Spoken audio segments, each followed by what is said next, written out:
KT Ramarao పాపం పోరానికి దమా ఖరాబ్ అయిపోయినట్టుంది, ఏం మాట్లాడుతున్నారో అర్థమైతలేదు, అంత ఆగమాగం. ఓ టీచర్కు పిల్లల్ని అప్పచెప్తేనేమో భావి భారత పౌరులను లెక్క తీర్చిదిస్తాడు, ఓ ఎన్సీసీ సార్కి అప్పచెప్తేనేమో క్రమశిక్షణ గల నాయకులు, వీనికి అప్పచెప్తే అంతా అవలగాలంతా తయారు చేస్తట్టుండు. వీడే అవలగాడ ఏంటంటే వీళ్ళని ఈయన కింద శిక్షణ. ఇంకోటి నిన్న కరీంనగర్ కాడ సోషల్ మీడియా సమావేశం పెట్టి మళ్ళీ అడ్డంగా దొరికిపోయాడు. కోమటిరెడ్డి వెంకటరెడ్డి గారు రైతులను చెప్తూని కొడతానడని తీన్మార్ మల్లన్న గారు అన్నారని చెప్పి ఓ నిన్న గుర్తా ఉన్నాడు. అసలు ఏంటంటే వాళ్ళకి చెప్తా ఉన్నాడు, అరే ఇట్లా సగం సగమే కట్ చేసి పెట్టాలి మనము. గతంలో రేవంత్ రెడ్డి గారు కేవలం 5టినే నమ్ముకున్నాడు, Facebook, Twitter, WhatsApp, Instagram, YouTube, ఈ 5టిని నమ్ముకొని ముఖ్యమంత్రి అయిండు. మనం కూడా గిట్లనే కావాలి అని చెప్పి చెప్తా ఉన్నాడు. నిజంగా రేవంత్ రెడ్డి గారు ఈ 5 వాట్సాప్లలో మీరు చేసిన ప్రాపగండా, ఫేస్బుక్లలో, యూట్యూబ్ ఛానల్లో మీరు చేసిన లంగ కథలన్నీ ఒకటి అరుండా కేటీ రామారావు గారు ఇంకా సిగ్గుందా ఏమైనా చెప్పుకోవడానికి? నిన్ను ఎర్రగడ్డ దవాఖానకు పంపితే సెట్ అవుతుంది మైండ్. 2 నెలలు కూడా కాలేదు అధికారం పోయి, అంత పిస అవుతుంది. సెక్యూరిటీ లేకుండా పోయిర్రు, ఈ తాళ్ళు పట్టుకొని రికెట్ పోయిర్రు, అంత ఆగమాగం అయిపోతా ఉన్నాడు. నా రాజ్యం ఏది బటులేరి అని అనుకుంటున్నాడు. నీ బటులు లేరుతా, మీ బటుల సంగతి ఎప్పుడు అయిపోయింది. నీ బటులు గిటులు అంత ఎక్కడో అక్కడ వెళ్ళిపోయిండు. మళ్ళీ ఏం మాట్లాడినావు ఏం కథ చూద్దాం, గట్టిగానే చూద్దాం ఇవాళ. కానీ ఒకటైతే నిజం, నువ్వు వాట్సాప్లలో, ఫేస్బుక్లలో, సోషల్ మీడియాలో అబద్ధాలు ఎట్లా తయారు చేయాలని శిక్షణ ఇస్తున్నావు చూడు, సేమ్ మీ నాయన నుంచి నీకు వచ్చినాయి, నీ నుంచి ఈ పొరగాలని నేర్పుతావు నువ్వు. ఆ పొరగాలకు తెలియదా నిజమేందో అబద్ధమేందో? వాళ్ళకి తెలిసి ఆడున్న పొరగాలే నీకు ఓటేయలే, ఆడున్న పొరగాలే నీకు ఓటేయొద్దని చెప్పారు. ఎందుకంటే వాళ్ళకి 10 ఏళ్ళు బయట అర్థమైంది కదా. ఎన్నడన్నా వాళ్ళ ముఖం దగ్గరికి వచ్చి వాళ్ళని పిలుచుకొని మాట్లాడినావు ఈ 10 ఏళ్ళల్లా? కలిసినవా? కనీసం మీ అయ్య కలిసిండా? బీఆర్ఎస్ పార్టీ నుంచి 4 ఎమ్మెల్యేలు పోయి కలిసిరు ముఖ్యమంత్రి గారిని, రేవంత్ రెడ్డి గారిని. మీ నాయనని కలుస్తుండేనా? గట్లా అవకాశమే ఉంటుండేనా? మీ పార్టీలో మీ పార్టీ వాళ్ళకి మందికి కూడా పక్కకు పెట్టు. మీ ఫకరు, మీ అహంకారము అందనంత ఎత్తుకెదిగిపోయింది. నీ సోషల్ మీడియాలో పనిచేసే కార్యకర్తలే దించిరు. దాతా మీ ఒకసారి దిగితేనే నీకు కూడా తెలిసి వస్తుందని దించిరు. నిన్న స్క్రీన్ పెట్టి తీన్మార్ మల్లన్న రైతులను అన్నట్టుగా, కోమటిరెడ్డి వెంకటరెడ్డి గారు రైతులను అన్నట్టుగా, రామా నీ డ్రామాలు ఆపు, మేము చేయదలుచుకుంటే నువ్వు అసలు తిరగని కూడా తిరగలేవు, మినిమం కూడా ఉండదు. ఎందుకంటే నేను ఇవన్నీ ఈ పాయింట్ టు పాయింట్ పట్టుకుంటే వార్తలు రాసిన నీ తీన్మార్ వార్తలు point to point, pin to pin పట్టుకొని నువ్వు నెగలవు కాదు, నీ తోటి కూడా కాదు అది.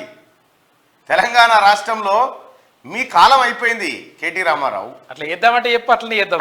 అది మీకు మాకు ఇంట్రెస్ట్ ఉంది మళ్ళన్నా అంటే ఆ రకంగానే చూపిస్తాము. ఎక్కడ కూడా కాదు ఇక. నువ్వు తల వచ్చి అన్నా పెట్టుకుంటే రా వీళ్ళతోటి అని అనుకోవాలి మీరు. ఆ పరిస్థితి క్రియేట్ అవుతుంది తమ్మి. కానీ ఒకటే చెప్తా ఉన్నా, పోరగాలను జడగొట్టే కార్యక్రమం చేస్తా ఉన్నావు. ఈ తప్పుడు ప్రచారాలు చేయాలి, ఈ లంగముచ్చట్లు చెప్పాలి, దీని మీద ప్రాపగండాలు లేపాలి. తీన్మార్ మల్లన్న ఇట్లా అన్నాడని చెప్పి ఏదైనా పత్రికలు వచ్చిన ఆదరణ నీ పత్రికలు తప్ప.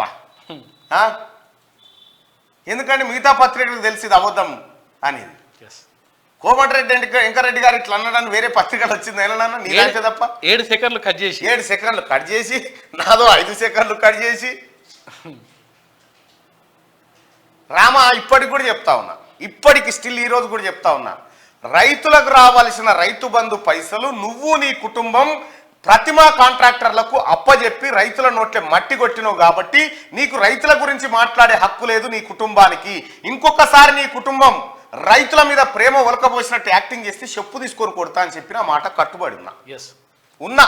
మీకు మాట్లాడే అర్హత లేదు, నీకు మాట్లాడే అర్హత లేదు. రైతుల గురించి నువ్వా మాట్లాడేది? రైతులకు కాంగ్రెస్ పార్టీ ఏం చేసిందో తీన్మార్ మల్లన్న కదా చెప్పింది. 60 ఏళ్ళు గాడిద పనులు దోమిరా అని చెప్తే కదా, గాడిద పనులు దోమిరా అంటే నేనే వినిపిత్తి పాటలా, నేను మళ్ళీ నువ్వు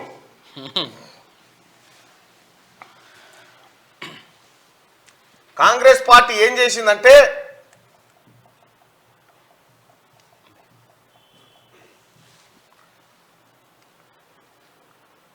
ఇగో ఇది నేనే కదా రాసింది కూడా.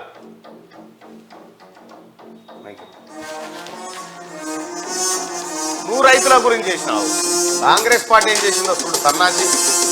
ఎరుపెక్కిన సూర్యుడి నడుగు, వెన్నెల కాచిన చంద్రుడి నడుగు, భూమిపై పారిన నీటిని అడుగు, నీటితో తడిసిన నేలను అడుగు, నిప్పై మండిన కరెంటు నడుగు, సాగరు కట్టిన సమిదల నడుగు, కృష్ణా నదిలో అలలను అడుగు, అలలను గెలిచిన చేపల నడుగు, కన్నీళ్ళాగిన రైతుల నడుగు, పెట్టై మెరిసిన కట్టను అడుగు, కూలీలెట్టిన తట్టను అడుగు, సమరం గెలిచిన స్వప్న నడుగు, ఫలమై పండిన పైరును అడుగు. నిజమే నిజమే ముమ్మాటికి కాంగ్రెస్ జయమే, కాంగ్రెస్ జయమే. మాటలు చెప్పుడు కాదు, చెరిపేస్తే పోనే పోదు, ఇవి కాంగ్రెస్ చెమటలు కావా, నీ కంటికి కనబడలేవా, ఇది చరిత్ర చెప్పిన సత్యం, దాచేస్తే దాగదు నిత్యం.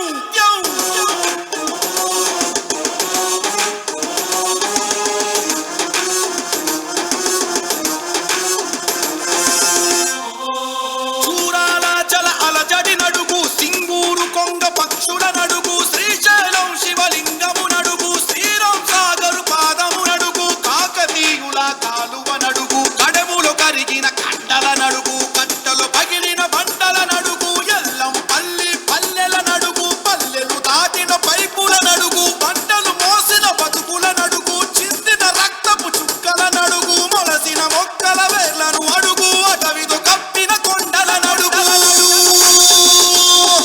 కావా కావా కావా, ఇవి కళ్ళుండి చూడలేవా, దారడి కంటలు విప్పు, నిజాలు దాచుట తప్పు, ఇవి కాంగ్రెస్ చెమటలు కావా, మీ కంటికి కనబడలేవా, ఇది చరిత్ర చెప్పిన సత్యం, దాచేస్తే దాగదు నిత్యం.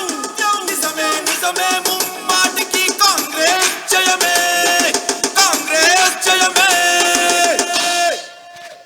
ఇక్కడ ఇది కాంగ్రెస్ పార్టీ రైతాంగాన్ని బాగు చేయడం కోసం, రైతులు బతుకులు మారడం కోసం కాంగ్రెస్ పార్టీ చేసిన పని. నీ అయ్య చెప్తే చేసిన పని కాదు. ఇన్ని ప్రాజెక్టులు కాంగ్రెస్ పార్టీ ఈ తెలంగాణ ప్రజల కోసం కట్టించింది కదా. నీ అయ్య కట్టించిన కాళేశ్వరం మీద మాట్లాడుచుద్దాం. ఏ ఒక్క ప్రాజెక్ట్ అన్న, ఈ ప్రాజెక్టులు కట్టి 50-60 సంవత్సరాలు అయిపోయింది. ఒక్కదానికన్నా పిల్లలు దశకిందా మరి? ఇది 3 ఏళ్ళకే మూలగోడే. నీది 3 ఏళ్ళకే పిల్లలు దశకిపోయాగా. ఎక్కడి అక్కడ బుంగలు తేలే కదా, మోటార్లు మునిగిపోయి ఈతలు కొడుతుండే కదా మోటార్లు. దీని మీద చెప్పు నీ కార్యకర్తలకు. మా నాయన నేను కలిసి దోపిడీ చేసినవరా నాయన, ఇవన్నీ లెక్కలు బయట పడుతున్నాయి. ఓ దిక్కు భూముల లెక్క బయటికి వెళ్తుంది, ఇంకో దిక్కు కేసులు నమోదవుతున్నాయి, ఇటు విజిలెన్స్ విచారణ జరుగుతూ ఉంది, మా చెల్లెనాడ ఈడీకి పిలుస్తా ఉన్నారు, మా పని అయిపోయింది, మా దుకాణం అయిపోయింది, ఇక మీరే కాపాడాలి. ఎట్లా కాపాడాలంటే ఇటువంటి తప్పుడు బిట్లు కట్ చేసి ప్రజలకు తీసుకుపోయి కాపాడాలంటారు. ఇగో ఇది రామారావు నీ కథ, నీ భాగవతం. ఏమన్నా శరముందా నీకు చెప్పుకుంటేందుకు? ఏం చెప్తా ఉన్నావు నిన్న మీటింగ్లో?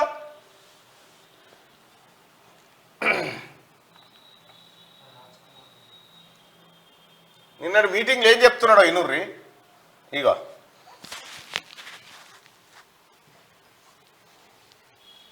ఇగో రైతు బంధు పడలేదని ఎవరన్నా అంటే చెప్పు తీసి కొడతా.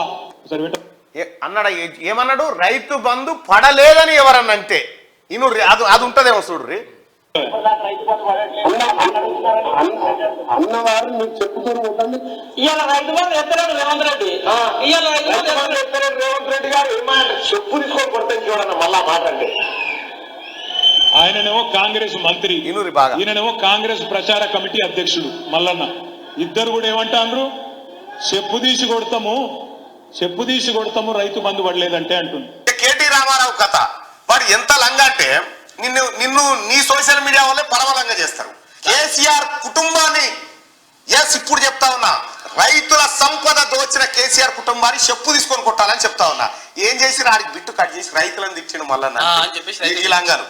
ఇగో రైతులకు రావాల్సిన రైతు బంధు పైసలు దిగిపోయేటప్పుడు కాంట్రాక్టర్ల చేతిలో పెట్టిపోయాడు కేసీఆర్. రైతు బంధు పైసలు రైతులకు వేయకుండా దొంగతనం ఎత్తుకపోయిన కేసీఆర్ కుటుంబాన్ని చెప్పు తీసుకొని కొట్టాలి ఇంకోసారి రైతుల గురించి మాట్లాడితే అని చెప్పిన. ఇగో దాన్ని ఉంటాయి. మళ్ళీ పోటీ చేయకుండా వీళ్ళ ఆస్తులన్నీ కప్పి చేయాలి. తెలంగాణ రాష్ట్ర ప్రజలు ఇగో మన సంపద ఎటుపోయిందంటే ఇగో ఇటుపోయింది. ఎటుపోయింది పైసలు ఏమైపోయినా అంటే ఇగో ఇటుపోయినాయి. ఇవాళ రైతు బంధు ఎత్తలేడు రేవంత్ రెడ్డి రేవంత్ రెడ్డి గారు ఏమంటే చెప్పు తీసుకొని కొడతాయి చూడన్న మళ్ళా మాట అంటే దొంగన కొడుకులారా ఈడు కలవకుండా చంద్రశేఖరరావు అనే దొంగెట్టపోయింది మాట ఈ పైసలన్నీ వారి కుటుంబం చూసిరా ఇది ఒరిజినల్. ఇక రామడు రైతు బంధు రాలేదంటే చెప్తూ కొడతా అని చెప్పి కాంగ్రెస్ నేత తిన్మార్ మల్లన్న అన్నట్టుగా నేను చెప్తూనే కొడతానని కేసీఆర్ కుటుంబాన్ని ఆ మాట కట్టుబడి ఉన్నా. రైతుల పక్షాన రైతు బంధు పైసలు దొంగతనంగా కాజేసిన కేసీఆర్ కుటుంబాన్ని చెప్తూనే కొడతానన్న మాట కట్టుబడి ఉన్నా. రైతుల పక్షాన కొడతా. ఇది ఒరిజినల్ కథ. ఇక దీన్ని ఏమంటుండో అక్కడికే కట్ చేయాలి మొత్తం వేస్తే మమ్మల్ని ఎందుకు రాబోయి మిమ్మల్ని కొడతా అంటే మీరు మమ్మల్ని కాదు రైతులను కొడతానారని తప్పించుకుంటారు. మిమ్మల్ని కేటీ రామారావు మిమ్మల్ని అన్నా నిన్ను మీ నాయననే అన్నా తెలంగాణ రైతులకు రావాల్సిన పైసలను దొంగతనంగా గద్దె దిగిపోయేటప్పుడు కాంట్రాక్టర్ల జేబులలో పోసిపోయిన దొంగలు మీరు.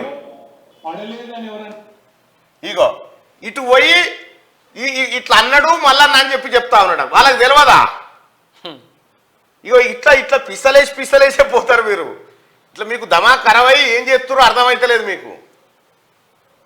తెలంగాణ రాష్ట్ర ప్రజలు రైతాంగం మొత్తం వాస్తవాలు బయటికి వచ్చిన తర్వాత ఈ తెలంగాణలో రైతులకు రావాల్సినటువంటి రైతు బంధు పైసలు ఎటువైనాయి, వడ్ల పైసలు ఎటువైనాయి, రావాల్సిన సబ్సిడీ పైసలు ఎటువైనాయి, ఫసల్ బీమా యోజన పథకం కట్టకపోవడానికి కారణమేంది, మ్యాచింగ్ గ్రాంట్ ఇవ్వకపోవడానికి కారణమేంది, రైతులకు సంబంధించిన అన్ని సమస్యలు ధరణి సమస్యల కానించి రైతు భూ సమస్యల కానించి అన్ని బయటికి వస్తే ఖచ్చితంగా రైతాంగమే కేసీఆర్ కేటీఆర్ ను చెప్పుల తీసుకొని కొడతారు. అంతే. నా దాకా కూడా అవకాశం ఇవ్వరాలు. అదే జరుగుతుంది మీకు. అది జరుగుతుందనే బాధ ఇప్పుడంతా. ఆ బాధ అవుతుందనే ఇప్పుడు ఏం చేస్తుండు పాపం ఆ పోరగాళ్ళని కూర్చునే పెట్టుకొని ఇగో ఇట్లా ఆడికే బిట్టు కట్ చేసి చూపిస్తా ఉన్నాడు. వాస్తవానికి కొడతా అన్నదేమో ఈయనని. సుశీల్ గా ఒరిజినల్ ఎట్లుందో అసలు రైతుల పైసలు దొంగతనం చేసి నోడు రైతుల గురించి మాట్లాడొచ్చునా? హత్య చేసినోడే సంతాప సభ పెట్టినట్లేదు. హత్య చేసి 100 మందికి భోజనాలు పెట్టిండ. మీరు ఎటువంటి వాళ్ళో మీ కుటుంబం ఎటువంటి వాళ్ళో నేను చెప్పినా నీకు ఎక్కదు కానీ ఈ బుడ్డ పిల్ల చెప్తా చూడు.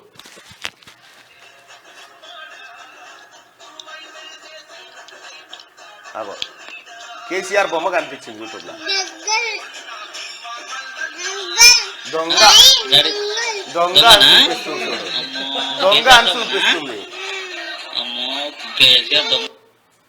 దొంగ అని చూపిస్తుంది కేసీఆర్ బొమ్మ రాగానే యూట్యూబ్ లా. ఆ పాపకి ఏమన్నా సోషల్ మీడియా నాలెడ్జ్ ఏమన్నా ఉందా? మీ నాయన బొమ్మ చూడంగానే దొంగ అనే బట్టి ఆ బొజ్జి ఇంకెవరు చెప్తాడు? ఇంకెట్లా చెప్తారు నీకు? భూచోడు కూడా అంటలేదు, భూచోడు కూడా దొంగ అంటుంది డైరెక్ట్.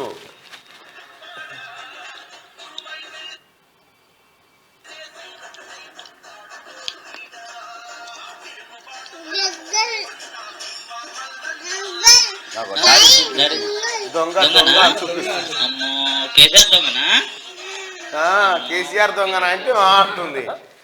ఇది మీ బతుకు. నువ్వు చెప్తావు కేటీ రామారావు ఇంకేమంటాడు? నిన్న మహిళల్ని పట్టుకొని తిడతా ఉన్నాడు నిన్న కేటీ రామారావు. మహిళలట డ్రైవర్ సందులకే నొక్కుతావురట.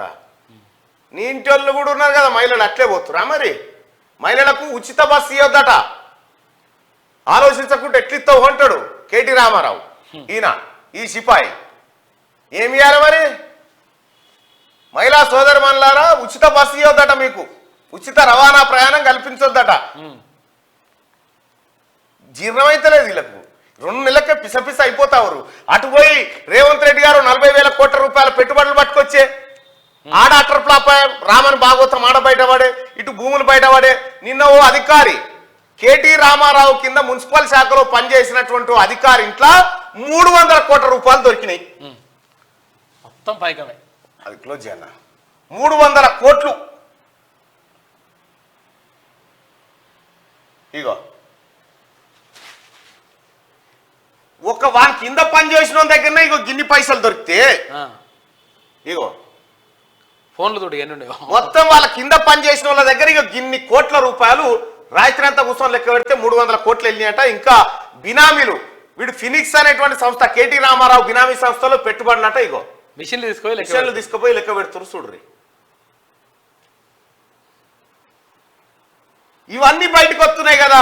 ఇవన్నీ చూసి సొంత కార్యకర్తలకు కూడా అర్థం కావాల నిజమే ఈ నిజాలన్నీ తెలవగాలని వాళ్ళని వేరే రూట్లలోకి మలుస్తున్నట్టు ఇప్పుడు కేటీ రామారావు. నువ్వు ఏడన్నా మలుసు రామారావు, నిన్ను జనం కొట్టక తప్పది, నీ కుటుంబాన్ని జైల్లో పెట్టక తప్పది.